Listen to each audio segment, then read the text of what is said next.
बिस्मिल्लाहिर्रहमानिर्रहीम। कैसे हैं भैया आप लोग? रटना नहीं है, समझना है। Syntax book board first year chemistry chapter number 6 states of matter solid types of crystalline solid का टॉपिक चल रहा है।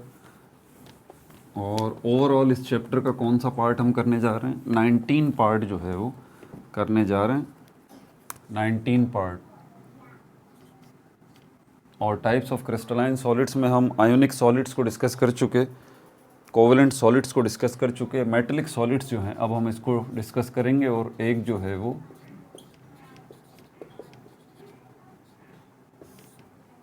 एक सेल्फ असेसमेंट भी है इसके अंदर, उसको भी देखेंगे। कॉपी पेंसिल ले लीजिए, लेक्चर को नोट करना है और मुस्कुराते रहना है।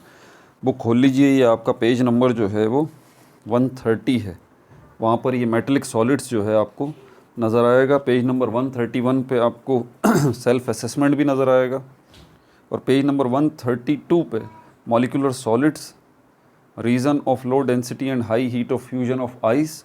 और इसी के नीचे आपको ये टेबल नज़र आएगा। तो ये पूरा टॉपिक इंशाल्लाह आज की वीडियो और इसके बाद वाली वीडियो में ये कवर हो जाएंगे। चारों की चारों टाइप्स जो है वो क्रिस्टलाइन सॉलिड्स की डिस्कस हो जाएंगी।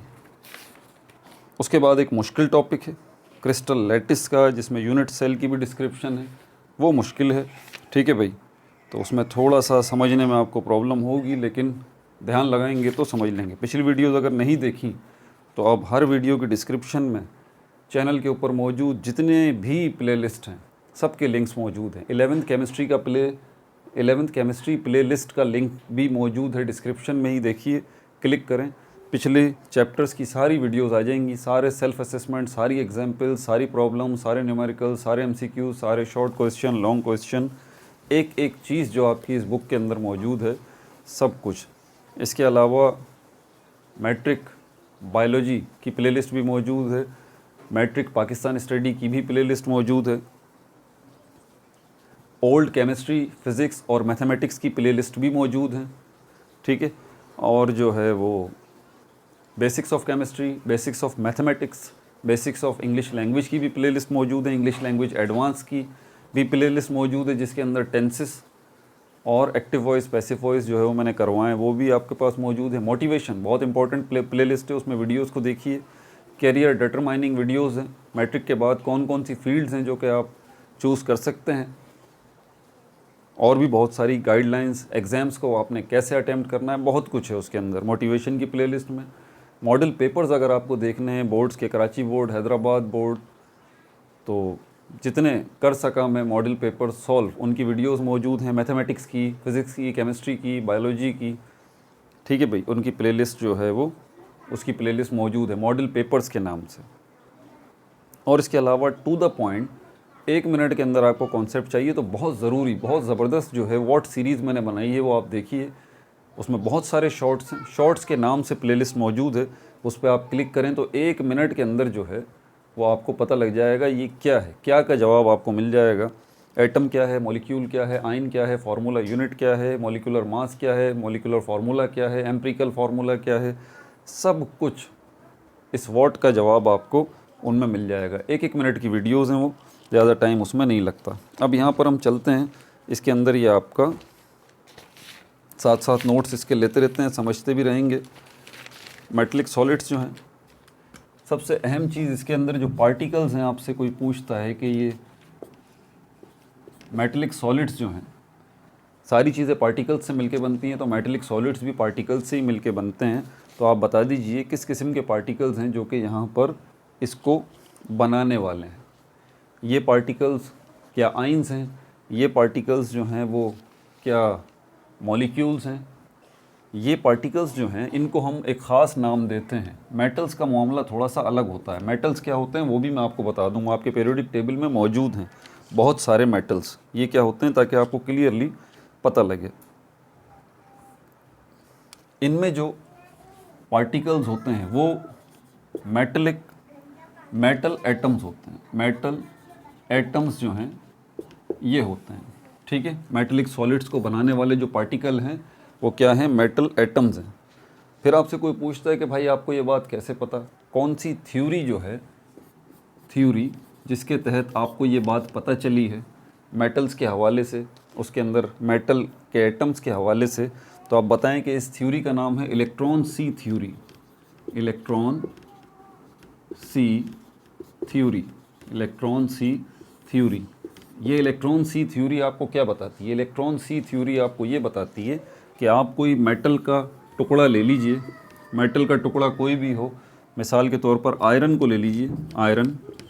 तो यहाँ पर जितने भी मेटल बेसिकली एलिमेंट होता है, ये बात याद रखिएगा, मेटल जो है वो एलिमेंट होता है।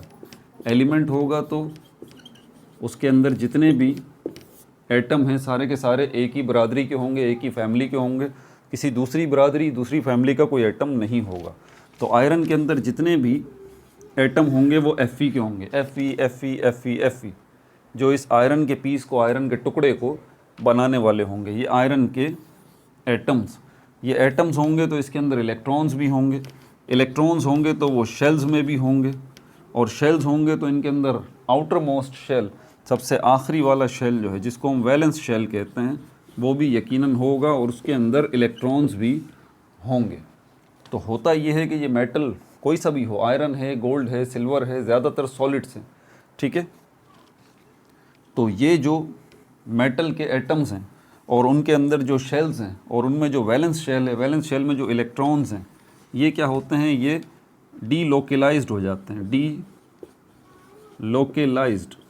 डीलोकलाइज्ड का मतलब होता है कि ये अपने वैलेंस शेल से ये निकल जाते हैं। अब वैलेंस शेल से निकल गए मतलब उस एटम से निकल गए, तो ये एटम का ये जो इलेक्ट्रॉन यहाँ पर होगा ये निकल जाएगा, ये यहाँ आ जाएगा, ठीक है। इसी तरह ये दूसरा जो एटम है इसका भी जो इलेक्ट्रॉन होगा वो निकल जाएगा, वो इस खाली जगह में आ जाएगा। ये खाली जगह को हम कहते हैं वैकेंट स्पेस। वैकेंट स्पेस, खाली जगह, जो भी खाली जगह इस टुकड़े के अंदर होगी इन एटम्स के अलावा, ये इलेक्ट्रॉन यहाँ से निकल के वैलेंस शेल से निकल के इस खाली जगह में आ जाएगा। बिल्कुल इसी तरह यहाँ वाला जो इलेक्ट्रॉन है वो भी निकल के इस खाली जगह में आ जाएगा। अब ज़रा इलेक्ट्रॉन के निकलने से पहले और निकलने के बाद की पोजीशन आप देख लीजिए। इलेक्ट्रॉन्स के निकलने से पहले जितने इलेक्ट्रॉन थे उतने ही प्रोटॉन थे, समझ आ रही है बात आपको। लेकिन इलेक्ट्रॉन के निकलने के बाद जब इलेक्ट्रॉन ने ये एटम छोड़ दिया, वैलेंस शेल छोड़ दिया, और यहाँ पर इस वैकेंट स्पेस में ये इलेक्ट्रॉन आ गया, अब पोजीशन ये है कि इलेक्ट्रॉन और प्रोटॉन बराबर नहीं रहे, बराबर नहीं रहे। और ये अनइक्वलिटी ही आपको क्या बताती है? जब इलेक्ट्रॉन और प्रोटॉन जब किसी पार्टिकल में ना हो तो हम उस पार्टिकल को क्या कहते हैं? उसको आयन कहते हैं। और ये कौन सा आयन बनेगा? ये पॉजिटिव आयन बनेगा। कौन सा आयन बनेगा? ये पॉजिटिव आयन बनेगा। और आपको पता है पॉजिटिव आयन को हम क्या कहते हैं? Cation, cat ion, cation. तो जैसे ही एक एटम के पास से एक इलेक्ट्रॉन निकल जाएगा, तो मैंने क्या बताया कि इलेक्ट्रॉन निकलने से पहले की क्या पोजीशन है और बाद की क्या पोजीशन है। पहले की पोजीशन ये है कि ये जो मेटल के एटम हैं इनके पास इलेक्ट्रॉन और प्रोटॉन बराबर हैं, इलेक्ट्रॉन सी थ्योरी कहती है।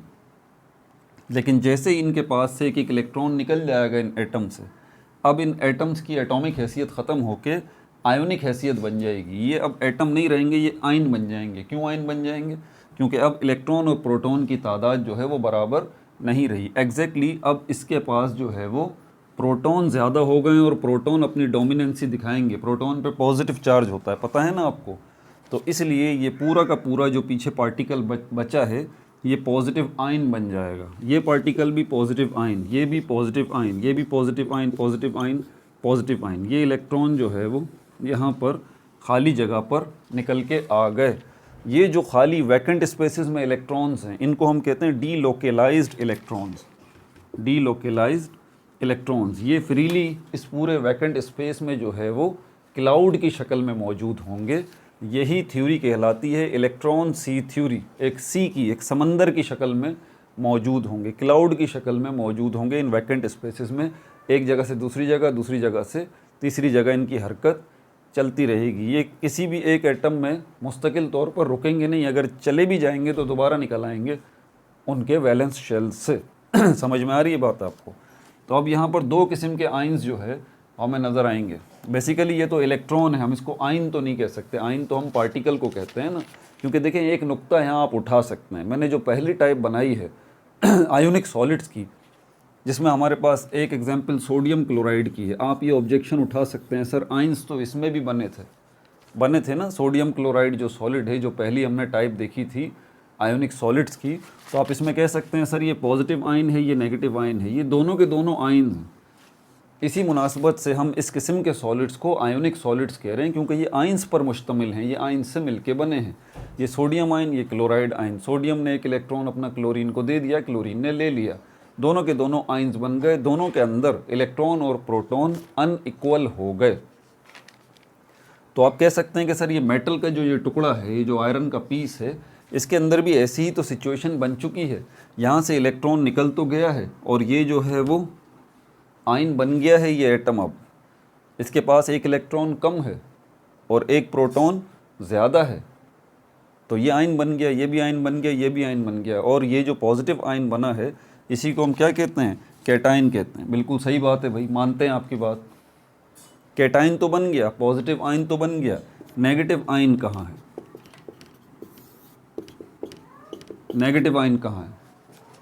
फ़र्क है ना सोडियम क्लोराइड में और इस मेटल के, इस आयरन के पीस के अंदर। दोनों सॉलिड हैं, ये भी सॉलिड है, ये भी सॉलिड है, लेकिन ये ऐसा सॉलिड है जो कि प्योरली आयन से मिलके बना है, लेकिन ये एक ऐसा सॉलिड है जो कि एक तरफा आयन से मिलके बना है। यहाँ पर सिर्फ एक ही आयन मौजूद है, पॉजिटिव आयन यानी कि कैटायन, नेगेटिव आयन कहीं नहीं है। नेगेटिव आयंस का किरदार जो अदा कर रहे हैं, आप ये कह सकते हैं वो फ्री इलेक्ट्रॉन्स हैं। ये फ्री इलेक्ट्रॉन्स जो कि सी की शक्ल में हैं, क्लाउड की शक्ल में यहाँ पर घूम रहे हैं। बात समझ आ रही है आपको? ये बुनियादी फ़र्क है। इलेक्ट्रॉन सी थ्योरी जो है वो यही बताती है, इलेक्ट्रॉन सी थ्योरी जो है वो यही बताती है। समझ में आ रही है बात आपको? इलेक्ट्रॉन सी थ्योरी यही बताती है आपको कि एक मेटल के अंदर मौजूद इलेक्ट्रॉन्स की क्या पोजीशन है, और इसके साथ साथ आपको ये भी बताती है, आपको पता है पॉजिटिव नेगेटिव को अट्रैक्ट करता है, तो यहाँ पर इन सारे पॉजिटिव आयंस और इन सारे नेगेटिव आयंस के दरमियान एक फोर्स ऑफ अट्रैक्शन जनरेट हो जाएगी, जिससे ये आपस में जुड़े रहेंगे, जिससे ये आपस में जुड़े रहेंगे, ठीक है। और इसी फोर्स ऑफ अट्रैक्शन को, जिसकी मदद से ये आयंस आपस में जुड़े हुए हैं, ठीक है, पॉजिटिव आयंस और इलेक्ट्रॉन्स आपस में जुड़े हुए हैं, इसी को हम कहते हैं मेटलिक बॉन्ड। इसी को हम क्या कहते हैं? Metallic bond. ये मेटलिक बॉन्ड बड़ा इंटरेस्टिंग केस है, ये अपने हिसाब से बिल्कुल यूनिक है, जो मेटल्स के अंदर सिर्फ पाया जाता है। मेटल्स के पॉजिटिव आयंस, कैटायंस और फ्री इलेक्ट्रॉन्स के दरमियान ये बॉन्ड है, ठीक है। और ये बॉन्ड जो है इन एटम्स को, इनको मजबूर करके रखता है कि ये एक दूसरे से चिपके रहें, एक जगह पर रहें और एक चीज़ को बनाएं।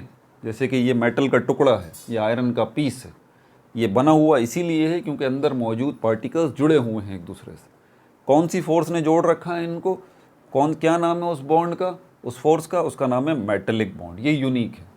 अब कंपेयर करें ना आप कोवेलेंट बॉन्ड को आयोनिक बॉन्ड को, जैसे कि यहाँ पर सोडियम क्लोराइड के अंदर आयोनिक बॉन्ड है, H2O के अंदर जो है वो कोवेलेंट बॉन्ड है, तो आपको फ़र्क नज़र आएगा। यहाँ पर कोवेलेंट बॉन्ड के अंदर इलेक्ट्रॉन्स की शेयरिंग होती है एटम्स के दरमियान, आयोनिक बॉन्ड के अंदर इलेक्ट्रॉन्स का ट्रांसफ़र होता है एटम्स के दरमियान, जबकि यहाँ पर ना तो एटम्स के दरमियान इलेक्ट्रॉन की शेयरिंग हो रही है, ना ही यहाँ पर एटम्स के दरमियान इलेक्ट्रॉन ट्रांसफ़र हो रहा है। ये तो एक यूनिक किस्म का बॉन्ड है जिसके अंदर हमारे पास जो है इलेक्ट्रॉन्स और ये पॉजिटिव आयंस जो हैं ये आपस में अट्रैक्ट कर रहे हैं, ये आपस में एक दूसरे के साथ जुड़े हैं, फोर्स ऑफ अट्रैक्शन जो है वो क्रिएट हो रही है। यही इलेक्ट्रॉन सी थ्योरी जो है वो कहती है। समझ में आ गई बात आपको? अगर नहीं समझ आई तो वीडियो को बैक करके दोबारा मेरी बात ज़रा ध्यान से सुनने की कोशिश करें। अब इसके की पॉइंट्स जो हैं वो ले लेते हैं, कौन कौन से हैं। जो ज़रूरी बातें थी वो मैंने आपको बता दी। अब इसके नोट्स की तरफ चलते हैं।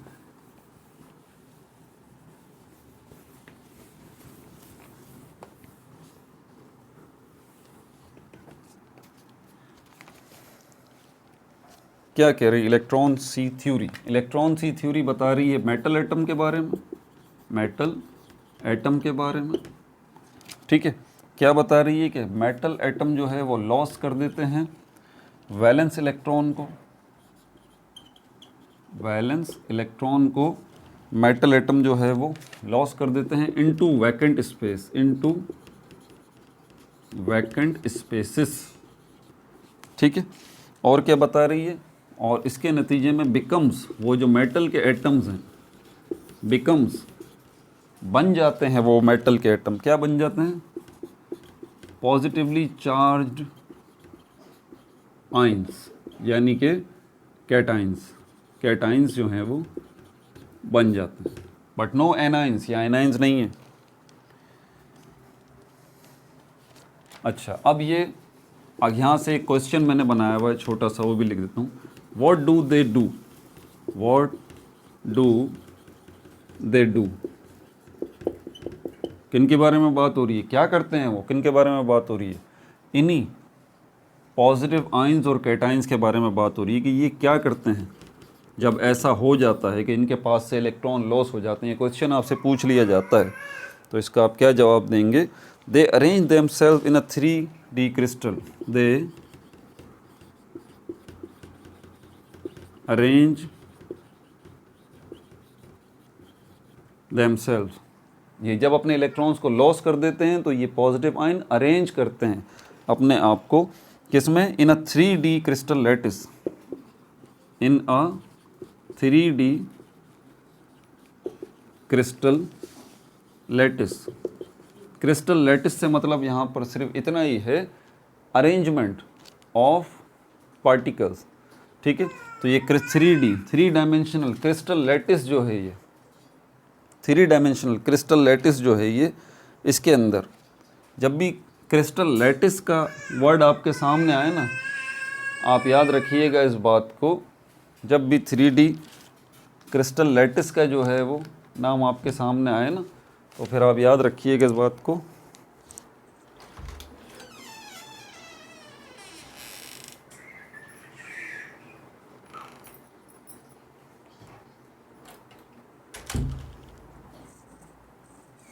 तो इसका मतलब सिर्फ इतना ही है कि ये जो एक पीस है किसी भी सॉलिड का, ये वैसे क्रिस्टल से मुताल्लिक है, क्रिस्टल लैटिस है ना, तो किसी भी क्रिस्टल का जो पीस है उसके अंदर अरेंजमेंट की बात हो रही है, अरेंजमेंट, अरेंजमेंट क्रिस्टल लैटिस, इसके ऊपर तफसील से आगे बात करूँगा, वीडियो बनेगी इसके ऊपर। तो अरेंजमेंट है यहाँ पर 3 डायमेंशनली, लंबाई में, चौड़ाई में और ऊंचाई में। 3D मतलब 3 डायमेंशन, ये 3 डायमेंशन क्या है, लंबाई है, चौड़ाई है और ऊंचाई है। तो ये जो पॉजिटिव आइंस हैं, ठीक है, कैटाइंस हैं, मेटल के पीस के अंदर ये अरेंज कैसे हुए हैं, ये लंबाई में भी अरेंज हुए हुए हैं, ये चौड़ाई में भी अरेंज हो जाएंगे, ये ऊंचाई में भी अरेंज हो जाएंगे, लेंथ में भी, ब्रेड्थ में भी और हाइट में भी। इसको हम कहते हैं 3D। तो यहाँ पर ये बताया जा रहा है व्हाट डू दे डू, जब ये एटम्स जो हैं कैटाइंस बन जाते हैं, ये क्या करते हैं, they arrange themselves in a 3D crystal lattice, ठीक है, 3D क्रिस्टल लैटिस में ये अपने आप को अरेंज कर लेते हैं, ठीक है भाई। And bonded with sea of electrons, and और फिर क्या करते हैं, and bonded with sea of electrons, जो इलेक्ट्रॉन का सी है उसके साथ ये बॉन्ड बना लेते हैं, ठीक है भाई। और इसको हम क्या कहते हैं, इसको हम कहते हैं मेटलिक बॉन्ड, मेटलिक बॉन्ड, ठीक है भाई। कैरेक्टरिस्टिक्स की तरफ चलते हैं अब ज़रा, मेटलिक सॉलिड्स की खुसूसियात क्या हैं।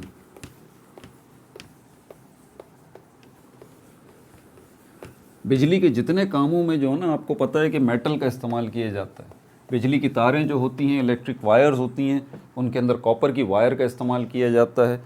और गोल्ड जो है ये भी एक मेटल है, सिल्वर जो है, चांदी, ये भी एक मेटल है, ठीक है, जिंक जो है ये भी एक मेटल है। काफ़ी सारे मेटल्स हैं और ये तकरीबन सारे के सारे सॉलिड ही हैं, ये बात याद रखिएगा।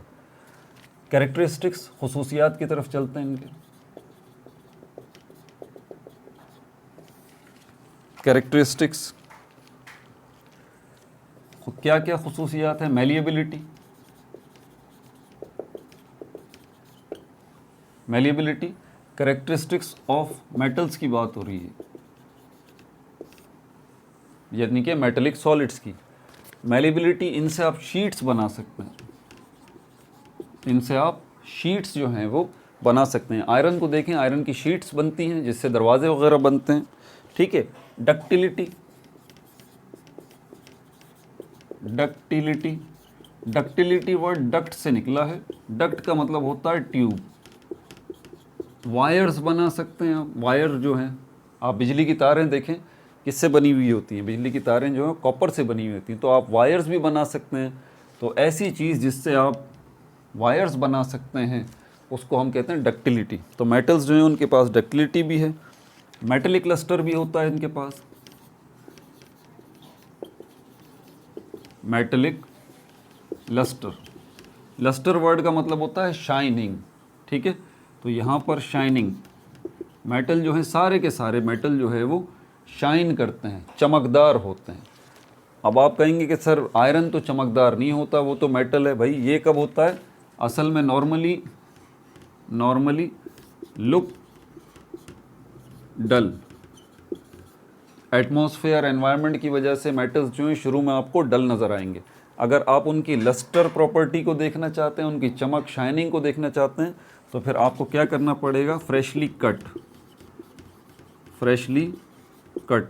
आप आयरन के किसी पीस को भी अगर फ्रेशली कट करेंगे तो आप देखेंगे आयरन जो है वो ब्लैक कलर का नहीं है, बल्कि सुरमई कलर का, उसका बड़ा खूबसूरत सा ब्यूटीफुल कलर होता है आयरन का, और वो हिस्सा जो है उसका शाइन करेगा, ठीक है। तो अगर आपको शाइनिंग देखनी है या लस्ट्रस प्रॉपर्टी देखनी है मेटल्स की, तो आपको उसको फ्रेशली कट करना पड़ेगा, तब आपको नज़र आएगी वो, वरना बज़ाहिर तो वो आपको डल ही नज़र आएगा, ठीक है भाई। इलेक्ट्रिकल कंडक्टिविटी, इलेक्ट्रिसिटी जो है वो पास होती है, ये बात मैं पहले ही बता चुका हूँ कि बिजली की चीज़ों में मेटल्स का इस्तेमाल किया जाता है। इलेक्ट्रिकल कंडक्टिविटी, इलेक्ट्रिसिटी जो है वो कंडक्ट हो जाती है, इलेक्ट्रिक करंट पास हो जाता है मेटल्स के अंदर से। वाई, क्यों या हाउ, कैसे? फ्री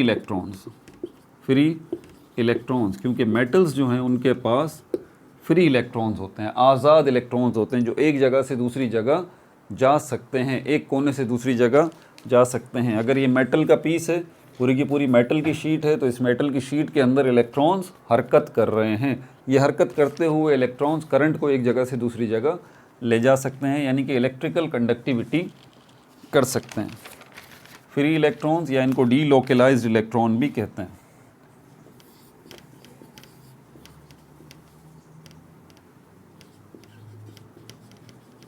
कंडक्ट हीट, आप एक प्लास्टिक के टुकड़े को धूप में रख दीजिए 5 मिनट के लिए, और एक आयरन के टुकड़े को आप धूप में रख दीजिए 5 मिनट के लिए। 5 मिनट बाद आप दोनों को चेक करेंगे तो आयरन का टुकड़ा आपको ज़्यादा जो है गर्म नज़र आएगा, और प्लास्टिक का टुकड़ा आपको कम नज़र आएगा। इसका मतलब इलेक्ट्रिकल कंडक्टिविटी जो है वो बहुत ज़्यादा है आयरन के पीस के अंदर, और सारे मेटल्स के अंदर इलेक्ट्रिकल कंडक्टिविटी जो है वो बहुत ज़्यादा होती है। इसके पीछे वजह क्या है? हाउ, ये सवाल आपसे पूछ लिया जाता है कि भाई ये कैसे होता है। कंडक्टिविटी वर्ड का मतलब होता है एक जगह से दूसरी जगह चले जाना। कंडक्टिविटी वर्ड का क्या मतलब होता है? एक जगह से दूसरी जगह चले जाना। हीट भी एक्चुअली एक जगह से दूसरी जगह जा रही होती है। अगर एक आयरन की रॉड आपके पास है ना, तो आप तजुर्बा करके देख सकते हैं, आयरन की रॉड को अगर आप यहाँ से चूल्हे पर रखें इस साइड से, तो हीट जो है वो यहाँ से इस कोने से, इस किनारे से हीट जो है वो इन होगी। आप जो है थोड़ी देर तक इसको हीट देते रहें, आपका ये वाला साइड जो है ठंडा है, ठीक है, और ये वाला साइड जो है आपका अब गर्म हो रहा है, धीरे धीरे गर्म हो रहा है। अब आप चूल्हे से हटा लें इसको। जितनी हीट इस साइड ने एब्जॉर्ब की है, थोड़ी देर बाद आप महसूस करेंगे कि उतनी हीट इस साइड पे भी आ गई है।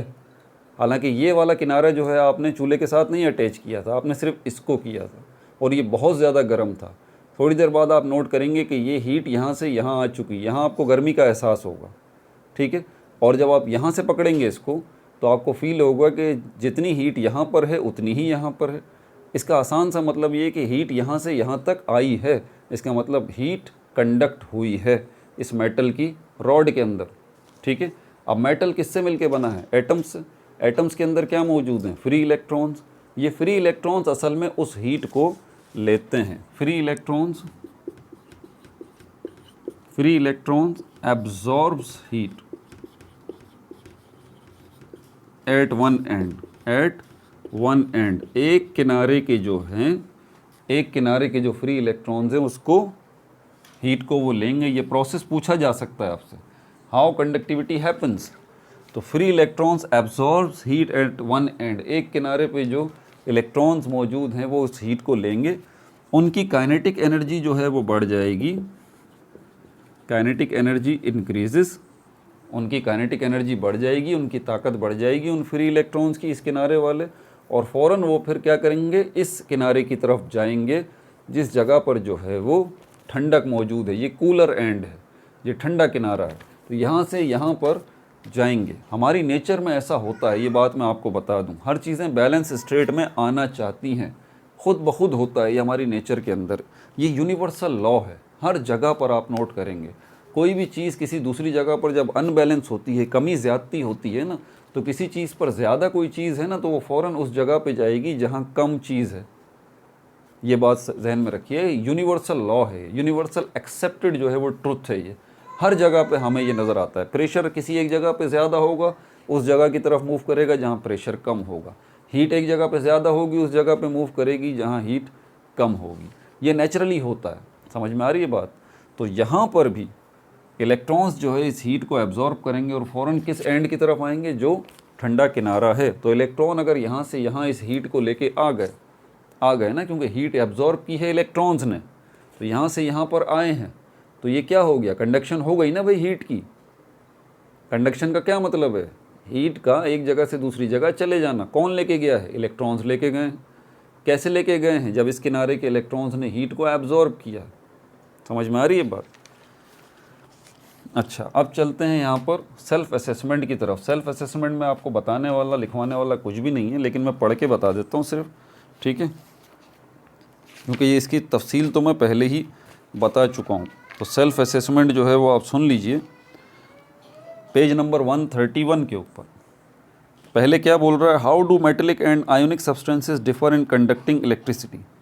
मेटेलिक सब्सटेंसेस और आयोनिक सब्सटेंसेस जो हैं इनमें फ़र्क बता दीजिए conduction of electricity point of view से। मेटेलिक सॉलिड्स के अंदर तो आपको पता है फ्री इलेक्ट्रॉन्स होते हैं, और इलेक्ट्रिक करंट को एक जगह से दूसरी जगह जाने के लिए आज़ाद इलेक्ट्रॉन्स चाहिए, फ्री इलेक्ट्रॉन्स चाहिए, डीलोकलाइज्ड इलेक्ट्रॉन्स जो हैं वो चाहिए।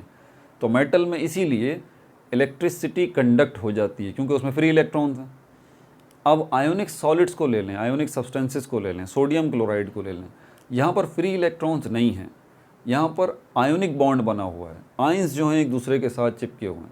लेकिन अगर आप आयोनिक सब्सटेंसेस को मेल्ट कर लेते हैं, पिघला लेते हैं, या आयोनिक सब्सटेंसेस को आप पानी में डिज़ोल्व कर लेते हैं, अब क्या होगा, अब आपको फ्री इलेक्ट्रॉन्स मिल जाएंगे। फ्री इलेक्ट्रॉन्स तो अब भी नहीं मिलेंगे, खैर आपको फ्री आयंस मिल जाएंगे जी। अगर आयंस आज़ाद हो ना, तो वो भी इलेक्ट्रिक करंट को एक जगह से दूसरी जगह ले जा सकते हैं, जैसे कि सोडियम आयन और क्लोराइड आयन। सोडियम क्लोराइड आम हालात में, सॉलिड हालत में सोडियम क्लोराइड नमक जो है उसमें से इलेक्ट्रिक करंट पास नहीं होगा, लेकिन अगर आप इसको मेल्ट कर लें, पिघला लें, तो इस पिघले हुए सोडियम क्लोराइड में से इलेक्ट्रिक करंट पास हो जाएगा, ठीक है, क्योंकि फ्री आयंस जो हैं अब मिल जाएंगे, जो कि इलेक्ट्रिक करंट को ले जाएंगे एक जगह से दूसरी जगह। इसी तरह नमक को अगर आप पानी में डिज़ोल्व कर लें, तब भी ये मुमकिन है कि पानी में खुद ब खुद आपको सोडियम आयंस और क्लोराइड आयंस फ्री मिल जाएंगे, आज़ाद, वो इलेक्ट्रिक करंट को एक जगह से दूसरी जगह ले जाएंगे। सेल्फ असेसमेंट अगला वाला देख लें, हाउ ग्रेफाइट कंडक्ट इलेक्ट्रिसिटी। कैसे जो है वो ग्रेफाइट जो है वो इलेक्ट्रिसिटी कंडक्ट करता है। आपको मैंने ये बात बताई, ये लेयर्स होती हैं, हेक्सागोनल लेयर्स ग्रेफाइट की, कल की ही वीडियो में तफसील मैंने बताई है। तो ये लेयर्स जो होती हैं इनके दरमियान स्पेस होता है, ये लेयर्स इस किस्म की होती हैं, ये इस तरह की हेक्सागोनल लेयर्स कहलाती हैं। तो कुछ लेयर्स यहाँ पर होती हैं, ये एक लेयर जा रही है, दूसरी लेयर इसी के नीचे यहाँ पर मौजूद है, थोड़े से फासले पे, ये इस तरह की। तो ये ग्रेफाइट के अंदर एक लेयर ये जा रही है एटम्स की, कार्बन के एटम्स की, दूसरी लेयर ये जा रही कार्बन के एटम्स की। इनके दरमियान का ये बीच का जो स्पेस है ना, इसमें फ्री इलेक्ट्रॉन मूव करते हैं, सिर्फ इसी सिमत में, यहाँ से यहाँ, इसी स्पेस में। पैरेलल जो है, पैरेलल हरकत होती है फ्री इलेक्ट्रॉन्स की, सिंगल सिंगल इलेक्ट्रॉन यहाँ से यहाँ हरकत कर सकते हैं। तो ये पैरेलल जो है वो फ्री इलेक्ट्रॉन्स आपको अवेलेबल हैं इस खाली स्पेस में, और इसीलिए ग्रेफाइट जो है वो इलेक्ट्रिक करंट जो है वो कंडक्ट कर सकता है। इसका भी जवाब आपको मिल गया। ठीक है भाई, अपना बहुत ज़्यादा ख्याल रखिएगा। No like no subscribe, only share.